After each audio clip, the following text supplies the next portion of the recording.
મારી પાસે લાવો, મારી પાસે, એ મારી પાસે લાવો. તદેની ગ્રાન્ટ મધર, એ આય લાવો ને આય, પણ ન આખીને ઘડી ગેઠું રોવા દે ને ઘડીક, નકર તમને રોવરાવશે. એ હું કસરત કરો છો? બેઠો તા ભાઈ, 18 થી હુતા છો, કડ્યું દુખે તો પછી આને તો ગુણનો ખોરાક કરવો પડે. હા, મને છોકરા પાણવાળા ગમે.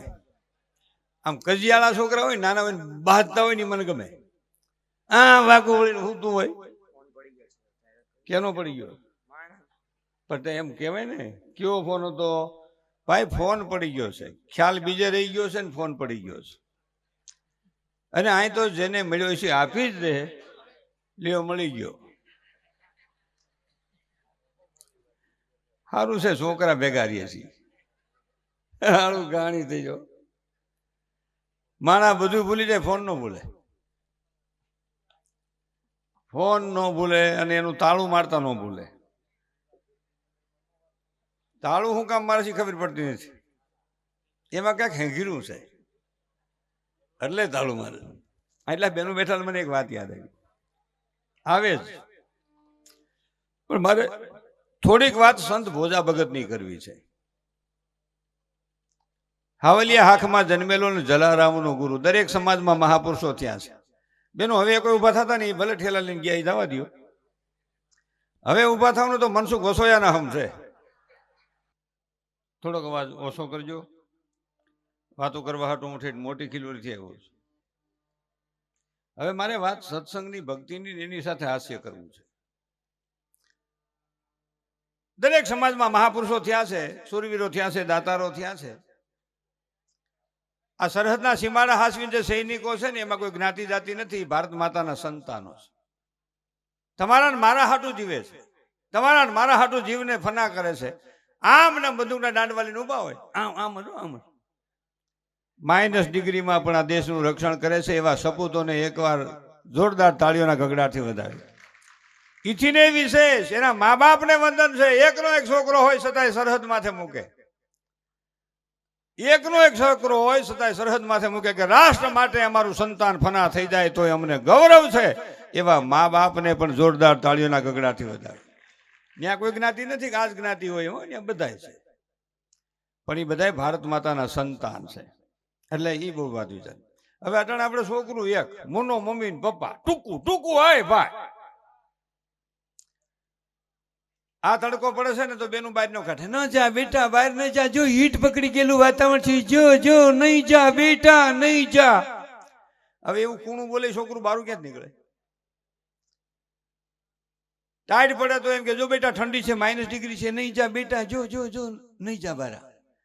વરસાદ થાય કે બારિશ છે, વરસાદ એટલે મેં ટાઈટ નો બારો કાઢે નહીં, તડકાનો બારો કાઢે નહીં, વરસાદનો બારો કાઢે નહીં. ત્યાં રાખવો ક્યાં? હે માતાઓને મારી ખાસ પ્રાર્થના છે, તમારા સંતાનને ખૂબ સારી રીતે હાસવો, પણ એવું આપલ પોપલ ન બનાવો કે ઘરના દરવાજાની બારું જાય ત્યાં બેભાન થઈ જાય. આ દેશનું સંતાન એવું હોવું જોઈએ ટાઢ તડકોને વરસાદ વેઠી શકે, ગમે એવી પરિસ્થિતિનો સામનો કરી શકે અને ગમે એવી ગરીબાઈમાં પણ જીવી શકે અને કોઈને મદદગારી બની શકે, રાષ્ટ્રની સેવા કરી શકે. એવું આ ભારત માતાનું આપણું સંતાન હોવું જોઈએ. પણ આ તો હાવ આપલ પુપલ. અરે એટલું બધું, એમાં એક છોકરું રોવે તા તો આખા ઘરને હનેપાત ઉપડી જાય. માને માં વળી એવું કોણ કે મમ્મી ને એટલું બધું દુઃખ લાગે. બાબુ કેમ રડે છે, બાબુ કેમ રડે છે, મારી પાસે લાવો. અરે બાબુ કેમ રડે છે, મારી પાસે લાવો. તો એનો હસબન્ડ ધણી ઘરવાળો પતિદેવ સ્વામીનાથ ભાઈડો હમરોનભાઈ એ વળી પાસે મારી પાસે લાવો, મારી પાસે લાવો. અરે મારી પાસે લાવો, મારી પાસે લાવો. તો તેનો બાપો ગ્રાન્ડ ફાધર મારી પાસે લાવો, મારી પાસે, એ મારી પાસે લાવો. તેની ગ્રાન્ડ મધર, એ આય લાવો ને આય, પણ ન આખીને ઘડી ગેઠું રોવા દે ને ઘડીક, નકર તમને રોવરાવશે. સંતાન દરેક ઋતુમાં એનો સામનો કરી શકવો જોઈએ. હવે આપણે કેવું છે, જો અહીં ગરમી થાય છે ને, આ સાલું કર્યું ટાઢું બોલ. આ જો વરસાદ વરસે છે ને ટાણે, ભગવાન ગોઠવણ કરે છે તડકો દેવા હાટવા શરીરને જરૂર છે, તો થોડુંક તડકામાં રહેવું નહીં. તડકો એટલે આપણે ટાઢું ચાલુ કરી દઈ, ટાઈટ પડે એટલે ઊનું ચાલુ કરી દઈ, વરસાદ થાય એટલે રેનકોટમાં ઘરી જાય. ત્યાંને રહેવું છે ક્યાં? કહેવાનો મારો અર્થ આ બધી કુદરતે જે વાતાવરણ મૂક્યું છે ને એ બરાબર સમજીને મૂક્યું, પણ આપણે નથી રહેવું. આપણે તો શું છે બધું વાત, ભોજા ભગતની વાત મારે એટલા માટે કરવી છે. જલારામ જેવા સંતનો ગુરુ દેવકી ગાલોડમાં 1841 સાલ વૈશાખ સુધી પૂનમના દિવસે ગંગા માની કુખે જન્મા.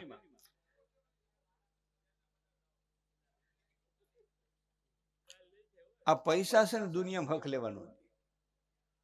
પૈસા કોઈ પણ પાસે આવે, તમારી પાસે મારી પાસે, સુખની સાથે દુઃખનું સર્જન હારોહાર હોય ગમે ત્યાં. બીજું એક હમણાં એવું થઈ ગયું છે ભાઈ, રાવણા વાળા ભાઈ વાહે રહી ગયા. અડધી કલાક બેહું ને, હું તો આ ખૂબ જ દેશ વિદેશમાં ફરું છું, એટલું બધી આમ ડોટ છે. કામ કરવું જોઈએ મારી ના નથી, પણ એટલી બધી ભૂખ ન હોવું જોઈએ કે આપણને ભાન ફસોડી સટકી જાય.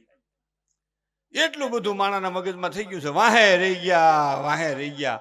અરે કાલાવા રોડ માંથી લઈ લીધો હોત ને તો 2 લાખની વાર. અરે મુંબઈ લઈ લીધો તો 2 લાખની ફૂટ. અરે બીજો કે અમેરિકા વયા ગયો તો 80 ભાવ.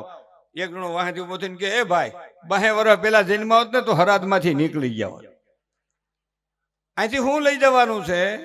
જસ અબજસ લઈ જવાનો છે, કરેલા કર્મનું ફળ લઈ જવાનું છે. જીવન એવું જીવીને ઈશ્વરના દરબારમાં જઈએ કે હે ઈશ્વર, હે પરમાત્મા, તે મને માણસ તરીકે મોકલ્યો તો, તે બતાવેલા રસ્તે હાલ્યો છે, તારો હિસાબ કરવાની છૂટ છે. મંદિરમાં જઈને આપણે કેવું કરી છે? મંદિરમાં જઈને કેવું કરી? એ માતાજી માફ કરજો, ભગવાન માફ કરજો. માફ કરવાનું શું કામ કેવું છે ભાઈ? તમે મેં કઈક ગુનો કર્યો છે, ત્યાં જઈને એમ કેવું છે હિસાબ કરજો પ્રભુ, હિસાબ કરો. તમે માણસ તરીકે મને મોકલ્યો તો કરો હિસાબ, વધઘટ લેવું દેવું. મંદિરમાં જઈને એમ કેવું છે હે ઈશ્વર, હે પરમાત્મા, જગતનું કલ્યાણ કરજો, હવનું સારું કરજો.